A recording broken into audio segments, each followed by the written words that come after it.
안녕하세요, 여러분. 오늘도 저희 채널을 찾아주신 모든 분들께 진심으로 감사드립니다. 오늘 전해드릴 사연은 정말 충격적이면서도 안타까운 이야기입니다.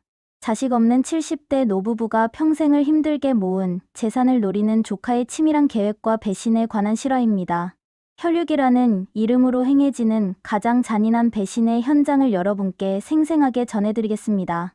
처음에는 효자 조카인 줄 알았던 사람이 어떻게 노인들의 재산을 차지하려 했는지 그 소름 끼치는 과정을 들으시면 정말 놀라실 겁니다. 특히 요즘 같은 시대에 홀로 계신 어르신들이라면 꼭 한번 들어보셔야 할 이야기입니다. 나이가 들수록 외로움 때문에 누군가의 작은 친절에도 마음을 여는데 그 마음을 악용하는 사람들이 있다는 걸 알아두셔야 하니까요. 이 사연을 끝까지 들으신 후에는 꼭 댓글로 여러분의 생각을 남겨주세요. 만약 여러분이 이런 상황에 놓인다면 어떻게 하실 건지, 또 이런 일을 미리 예방하려면 어떻게 해야 할지 조언도 부탁드립니다. 그리고 채널을 처음 방문하신 분들께서는 구독 버튼과 좋아요 버튼을 꼭 눌러주세요. 알림 설정까지 해주시면 새로운 사연이 올라올 때마다 가장 먼저 확인하실 수 있습니다. 여러분의 구독과 좋아요 하나하나가 이런 소중한 사연들을 더 많은 분들께 전할 수 있는 힘이 됩니다. 특히 어르신들께서는 주변 가족들과 함께 이 영상을 시청하시면서 이런 일들에 대해 미리 대화해 보시는 것도 좋을 것 같습니다. 그럼 지금부터 한 70대 할아버지의 뼈아픈 사연을 들어보시겠습니다. 마지막까지 집중해서 들어주시고 꼭 댓글로 여러분의 소중한 의견 남겨주세요. 자, 그럼 이야기를 시작하겠습니다. 안녕하세요. 저는 올해 72인 김종수라고 합니다. 이렇게 사연을 보내게 된 이유는 제가 지금 너무나 큰 배신감과 절망 속에서 살고 있기 때문입니다. 아마 이 이야기를 들으시면 여러분도 저처럼 당황스러우실 겁니다. 저희 부부는 자식이 없습니다. 젊을 때부터 아이가 생기지 않아서 병원도 많이 다녔지만 결국 포기했어요. 그래도 아내 순자와 둘이서 평생을 알콩달콩 살아왔습니다. 저는 작은 철물점을 운영했고 아내는 동네 반찬 가게에서 일했거든요. 비록 부자는 아니었지만 성실하게 살아온 덕분에 작은 아파트 하나와 적당한 예금은 모을 수 있었습니다. 아내 순자는 정말 착하고 부지런한 사람이었어요. 매일 새벽 5시에 일어나서 반찬 가게 일을 나가고 저녁엔 집에 와서 제 저녁을 차려주곤 했죠. 자식이 없다 보니 저희 둘만의 시간이 참 소중했습니다. 주말이면 함께 시장도 보고 가끔 근처 공원에 산책도 나가면서 말이에요. 여보, 우리 자식은 없지만 이렇게 둘이 건강하게 사는 것만으로도 복받은 거 아닐까요? 순자가 그런 말을 할 때마다 저도 고개를 끄덕였습니다. 정말 그랬거든요.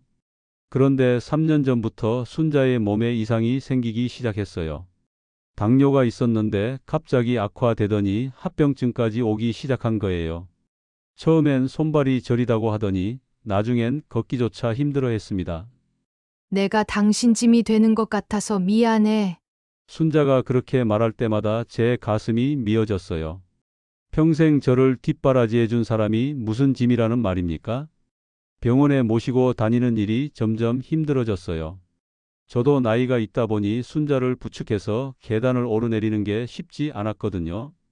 그래도 어쩌겠어요. 저희 둘밖에 없는데 제가 해야죠. 그렇게 힘든 시간을 보내고 있을 때였습니다. 어느 날 갑자기 조카 민호가 찾아온 거예요. 민호는 제 형의 아들인데 솔직히 그동안 거의 연락이 없었어요. 명절 때도 인사 한번 제대로 안 오던 아이였거든요.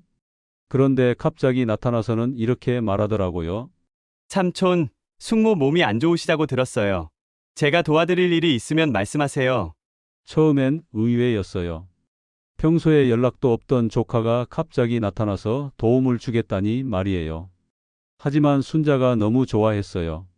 민호야, 고맙다. 우리 같은 늙은이들 챙겨주려고 오다니. 무슨 말씀이세요? 가족이잖아요. 민호는 정말 적극적으로 도와줬어요.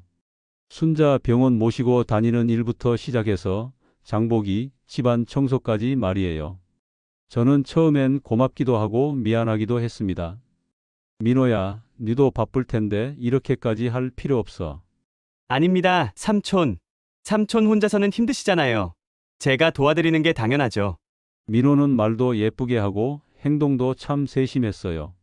순자가 좋아하는 과일도 사다 주고 병원에서 기다릴 때면 휠체어도 밀어주고 말이에요. 순자는 민호만 오면 얼굴이 환해졌습니다. 민호가 참 착해. 우리가 복이 많나 봐. 그러게 말이야. 이런 조카가 있어서 다행이다. 저도 정말 그렇게 생각했어요. 자식 없는 저희에게 이렇게 챙겨주는 조카가 있다는 게 얼마나 고마운지 모르겠더라고요. 민호는 일주일에 서너 번씩 저희 집에 왔어요. 올 때마다 뭔가 하나씩은 사가지고 오더라고요.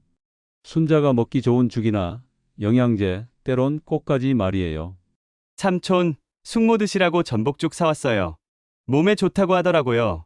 민호야, 돈 아까운데 왜 이런 걸 자꾸 사오니? 숙모 건강이 제일 중요하죠. 그런 민호를 보면서 저는 정말 감동했어요. 세상에 이런 착한 조카가 다 있나 싶었거든요. 순자도 민호 이야기만 나오면 하루 종일 기분이 좋아하곤 했습니다. 민호 같은 조카를 둔 우리가 정말 복 받은 거야. 순자는 늘 그렇게 말했어요. 저도 마음속으로 그렇게 생각했고요. 몇 달이 지나면서 민호는 거의 가족처럼 지내기 시작했어요. 저희 집 냉장고도 자유롭게 열어보고 청소도 하고 아예 집 열쇠까지 하나 만들어 가더라고요. 삼촌, 혹시 급한 일 있을 때 제가 바로 올 수 있게 열쇠 하나 만들어도 될까요? 그래, 그러자. 네가 있으니까 든든하다. 그때만 해도 저는 정말 고마웠어요. 이렇게 착한 조카가 있어서 순자와 제가 얼마나 든든한지 모르겠다고 생각했거든요. 하지만 그때는 몰랐습니다. 민호의 진짜 속마음을, 그리고 앞으로 벌어질 끔찍한 일들을 말이에요. 민호가 저희 집 열쇠를 가져간 뒤부터는 정말 가족처럼 지냈어요. 아침 일찍 와서 순자 아침약 챙겨주고 저녁에도 들러서 안부를 묻고 가곤 했죠. 저는 그런 민호가 정말 고마웠습니다. 하지만 순자의 병세는 날이 갈수록 악화됐어요. 걷기는 더욱 힘들어졌고 가끔은 혼자서 화장실 가는 것도 어려워했습니다. 제가 부축하려고 해도 저 역시 허리가 아프고 힘이 붙이더라고요. 내가 당신에게 정말 짐이 되네요. 차라리 내가 없었으면. 순자가 그렇게 말할 때마다 제 마음이 찢어졌어요. 하지만 어떻게 해야 할지 막막했습니다. 그럴 때마다 민호가 나타나서 도와줬어요. 숙모, 그런 말씀 마세요. 제가 도와드릴게요. 민호는 순자를 휠체어에 태워서 병원에 모시고 다니고 물리치료도 함께 받게 해줬어요. 정말 친아들보다 더 잘해줬습니다. 민호야, 네가 없었으면 우리 어떻게 했을까? 제가 그렇게 말하면 민호는 늘 이렇게 대답했어요. 삼촌, 당연한 일이에요. 저희가 가족이잖아요. 그런데 한 달쯤 지났을까요? 민호가 조금씩 다른 이야기를 하기 시작했어요. 삼촌, 요즘 경기가 너무 안 좋아서 힘들어요. 회사에서 구조조정도 하고, 그래? 그럼 힘들겠구나. 네. 아내도 일을 그만두게 됐고, 애들 학원비며 집세며, 정말 빠듯해요. 처음엔 그냥 하소연인 줄 알았어요. 요즘 경기가 안 좋다는 건 뉴스에서도 늘 나오는 이야기니까요. 하지만 민호는 그런 이야기를 점점 자주 하기 시작했습니다. 삼촌, 사실 제가 사업을 하나 알아보고 있어요. 그런데 자금이 좀 부족해서요. 사업이라니? 네.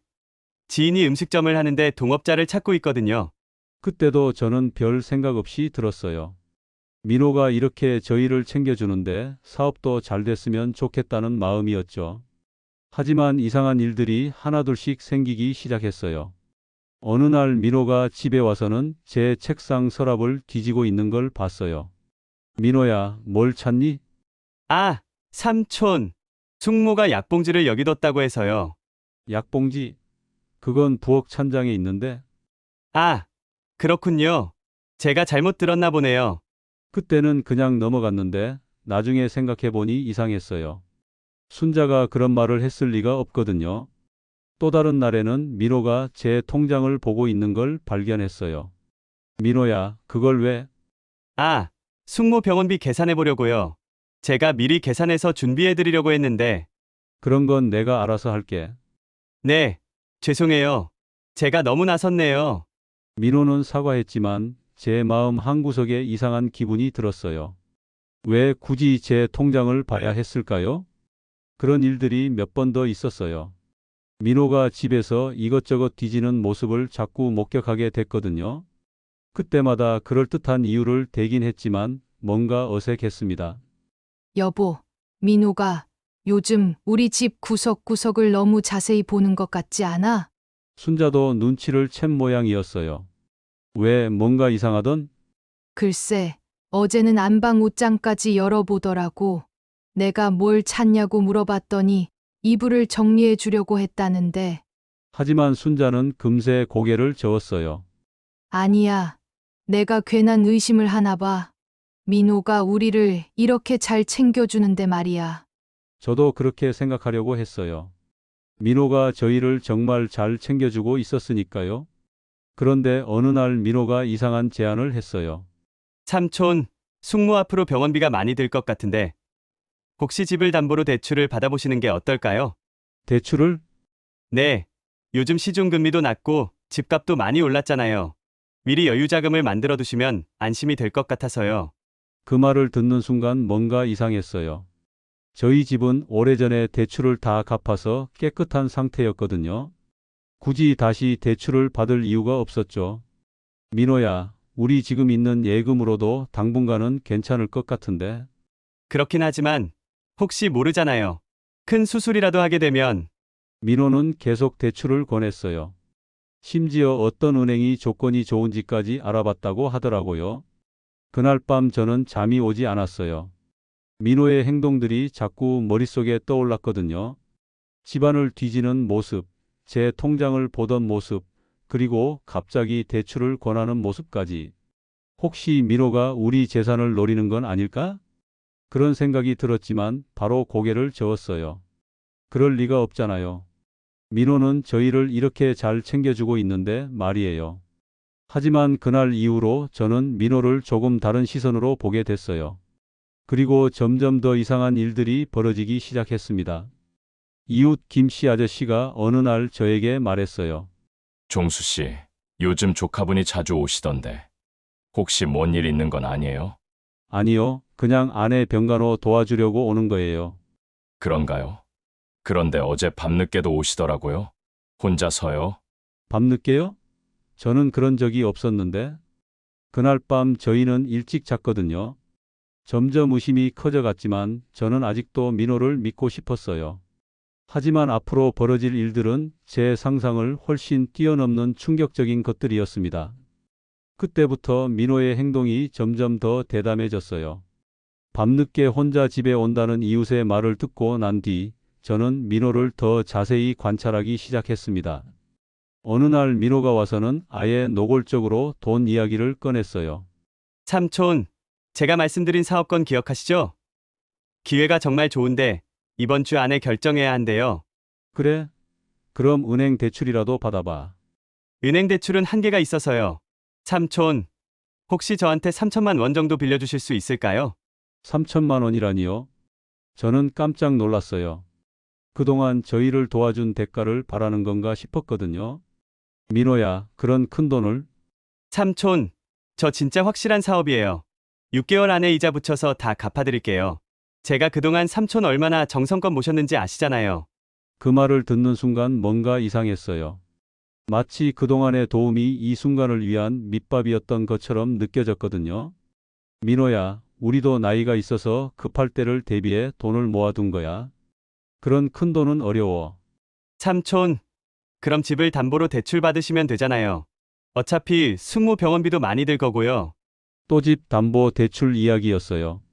민호는 마치 저희 집이 자기 것인 양 그런 제안을 자꾸 했습니다. 순자도 그 대화를 듣고 있었는데 얼굴이 굳어 있더라고요. 민호야, 우리 나이에 대출을 받는 건 부담스러워. 숙모, 걱정 마세요. 제가 다 책임질게요. 그리고 만약을 위해서라도 여유 자금이 있는 게 좋잖아요. 민호는 포기하지 않았어요. 며칠 동안 계속 와서 같은 이야기를 반복했죠. 그럴 때마다 저희를 돌봐준 것을 은근히 내세우면서 말이에요. 삼촌, 제가 그동안 얼마나 정성을 다해서 모셨는지 아시잖아요. 저도 이제 제 앞길을 생각해야죠. 그 말이 참 씁쓸했어요. 마치 그동안의 모든 친절이 조건부였다는 것처럼 들렸거든요. 결국 저는 단호하게 말했어요. 민호야, 미안하지만 그런 큰 돈은 우리가 도와줄 수 없다. 우리도 앞으로 병원비며 생활비며 돈이 많이 들어갈 거야. 그러자 민호의 표정이 싹 바뀌었어요. 지금까지 보지 못했던 차가운 표정이었죠. 삼촌, 정말 섭섭하네요. 제가 그동안 얼마나 희생하면서 모셨는데, 민호야, 우리가 고맙게 생각하지 않는 게 아니야. 하지만 그렇다고 해서 됐어요. 알겠어요. 민호는 그날 화가 난 채로 집을 나갔어요. 그 뒤로 며칠 동안 연락이 없더라고요. 순자는 그걸 무척 걱정했어요. 종수야, 민호가 화났나 봐. 우리가 너무 매정했나? 아니야. 우리가 잘못한 게 아니야. 혈육이라고 해서 무작정 큰 돈을 빌려줄 수는 없는 거잖아. 하지만 순자는 계속 민호 걱정을 했어요. 그동안 민호가 해준 일들을 생각하면 미안하다는 거였죠. 일주일 후 민호가 다시 나타났어요. 이번엔 아예 다른 사람이 된 것 같았어요. 삼촌, 제가 은행에서 대출 상담을 받아봤는데, 삼촌 집으로 1억까지 대출이 가능하대요.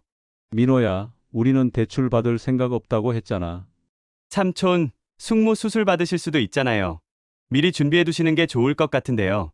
그때 순자의 병세가 갑자기 악화됐어요. 응급실에 실려가야 할 정도였죠. 민호는 그 기회를 놓치지 않았어요. 삼촌, 봐요. 이런 상황이 또 생길 수 있잖아요. 지금이라도 대출 받아두시는 게 좋겠어요. 병원에서도 민호는 계속 대출 이야기를 했어요. 의사가 수술이 필요할 수도 있다고 하자 민호는 마치 기다렸다는 듯이 말했어요. 삼촌, 수술비가 얼마나 들지 모르잖아요. 지금 당장 대출 서류 준비하시는 게 좋을 것 같은데요. 이웃 박씨 할머니가 어느 날 저에게 조심스럽게 말씀하셨어요.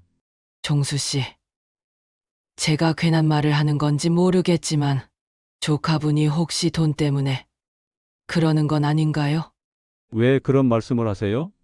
며칠 전에 보니까 우리 아파트 밑에 부동산에서 뭔가 물어보고 있더라고요. 종수 씨 집 시세나 그런 걸 말이에요. 그 말을 듣고 등골이 오싹했어요. 민호가 저희 집 시세를 알아본다고요? 그리고 어제는 부동산 중개업소 사람과 함께 오는 것도 봤어요.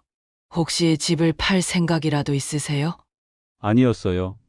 저희는 집을 팔 생각이 전혀 없었거든요. 그럼 민호가 왜 부동산 업자와 함께 왔을까요? 그날 밤 저는 민호에게 따져 물었어요. 민호야, 네가 우리 집 시세를 알아봤다는데 사실이니? 아, 그거요? 혹시 몰라서 알아본 거예요. 대출 받을 때 담보 가치를 알아야 하니까요. 그럼 부동산 업자와 온 거는 뭐야? 삼촌, 혹시 누가 그런 얘기했어요? 아, 그날 길에서 우연히 만난 사람인데 인사만 한 거예요. 변명이었어요. 민호의 말투도 예전과 달라졌고 저를 보는 눈빛도 차가워졌어요. 그때부터 저는 확신했어요.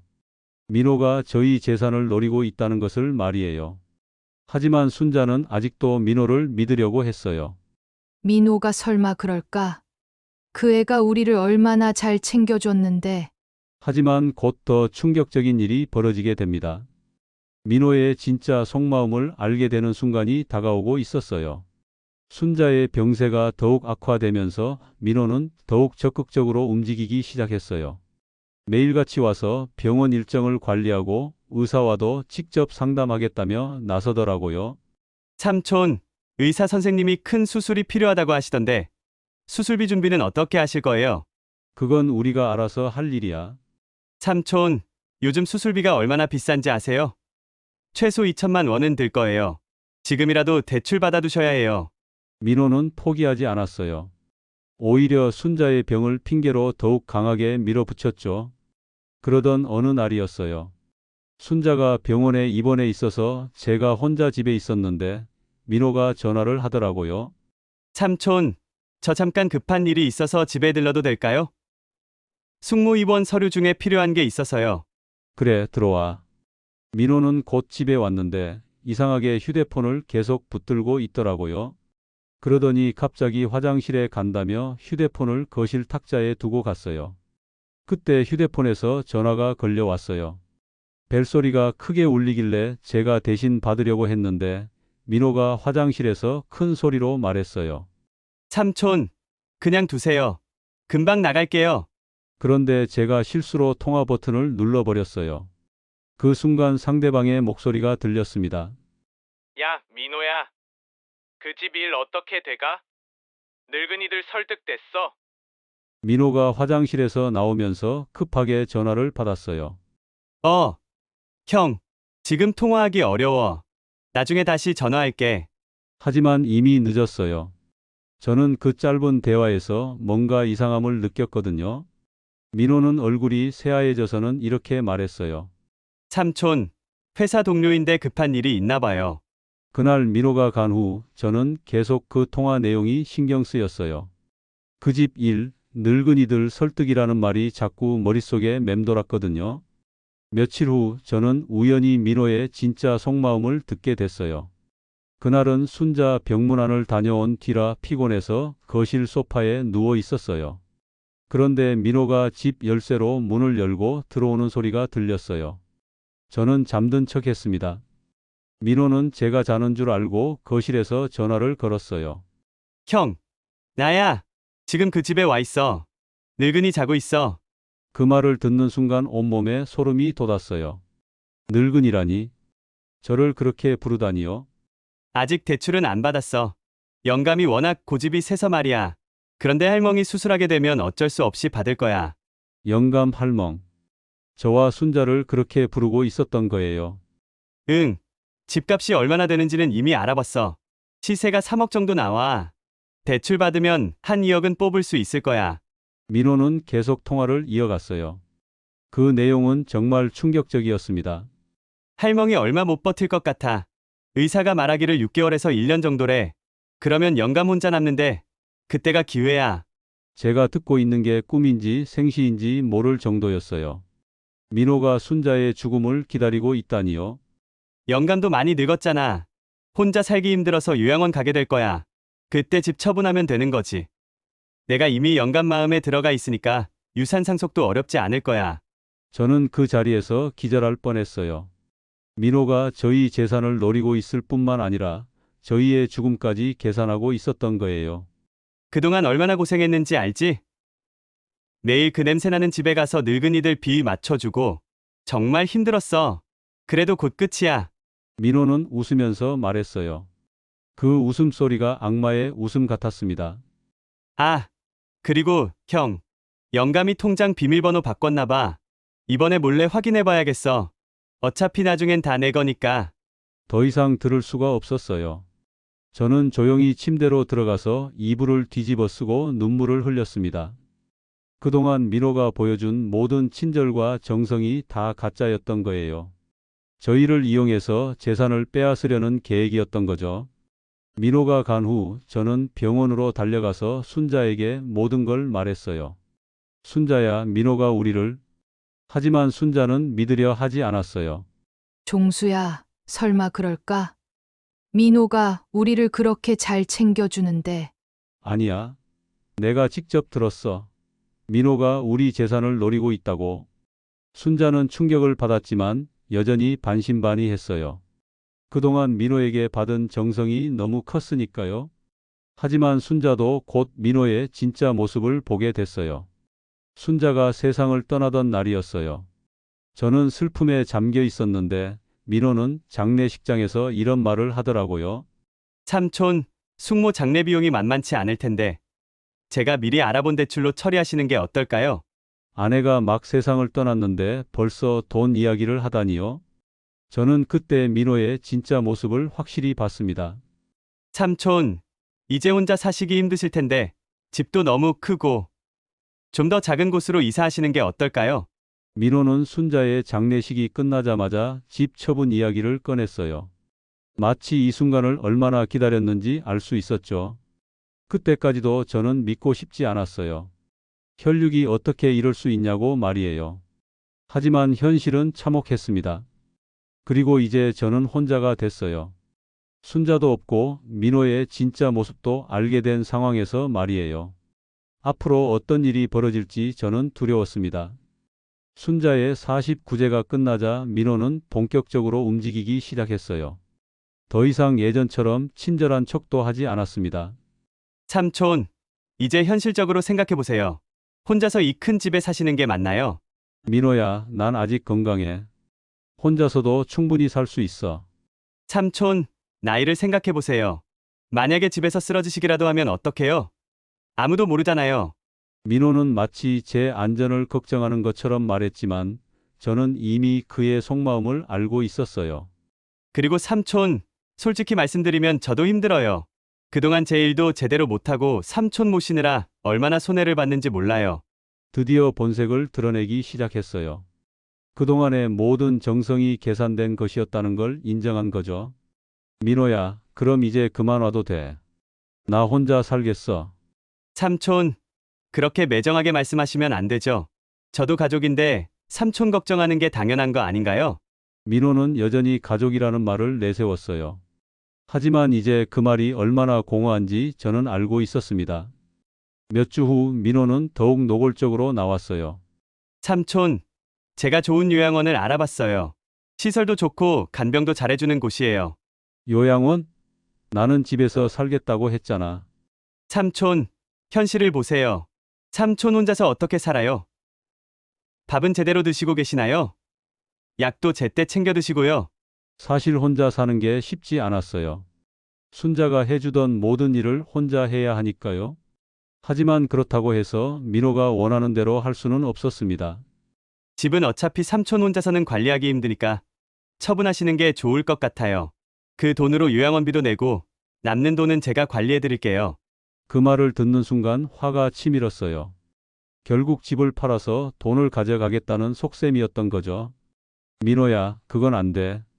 이 집은 나와 순자가 평생 모아서 산 거야. 삼촌, 그래봤자 삼촌이 돌아가시면 어차피 제가 상속받을 건데요. 미리 정리하는 게 낫지 않을까요? 민호는 이제 아예 노골적으로 말했어요. 제가 죽기를 기다리고 있다는 걸 숨기지도 않았습니다. 그때 저는 뒤늦게 정신을 차리고 변호사를 찾아갔어요. 변호사님, 제가 어떻게 해야 할까요?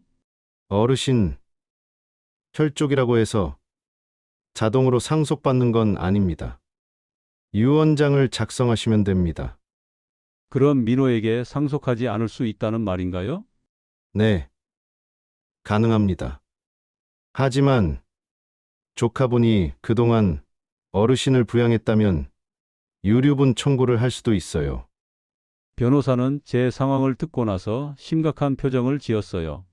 어르신, 이미 조카분 명의로 넘어간 게 있나요? 아니요, 아직은 없어요. 하지만 자꾸 대출을 받으라고 해서. 절대 대출 받지 마세요. 그리고 통장이나 인감도 절대 맡기시면 안 됩니다.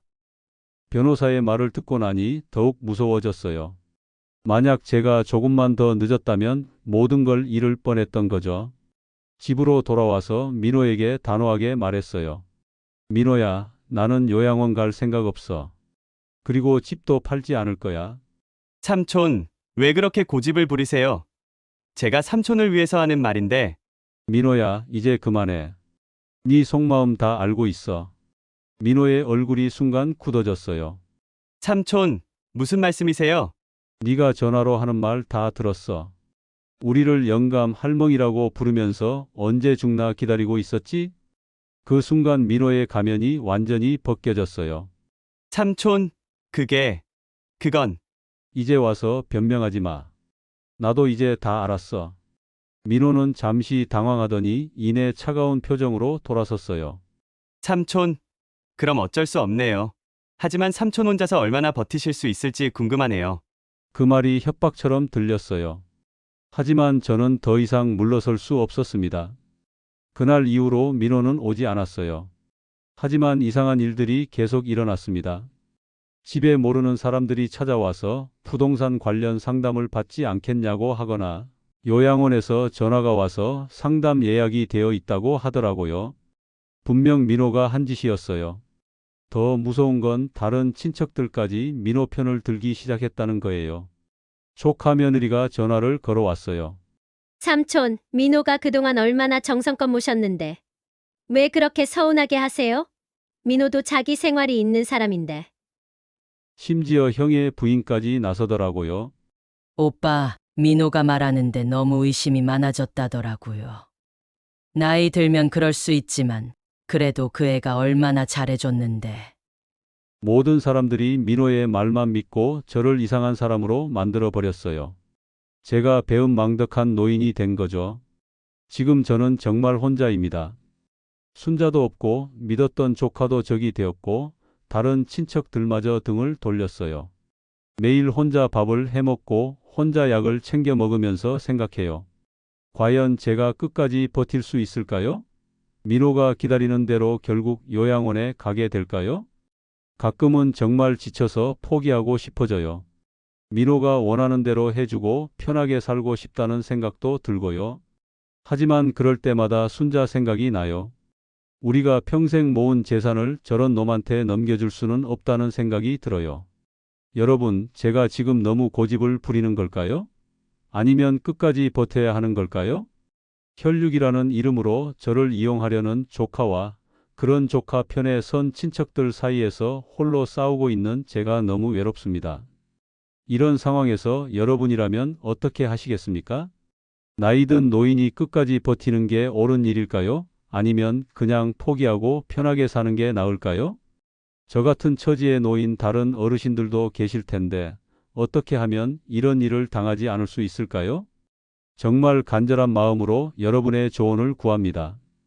댓글로 꼭 답변 부탁드려요.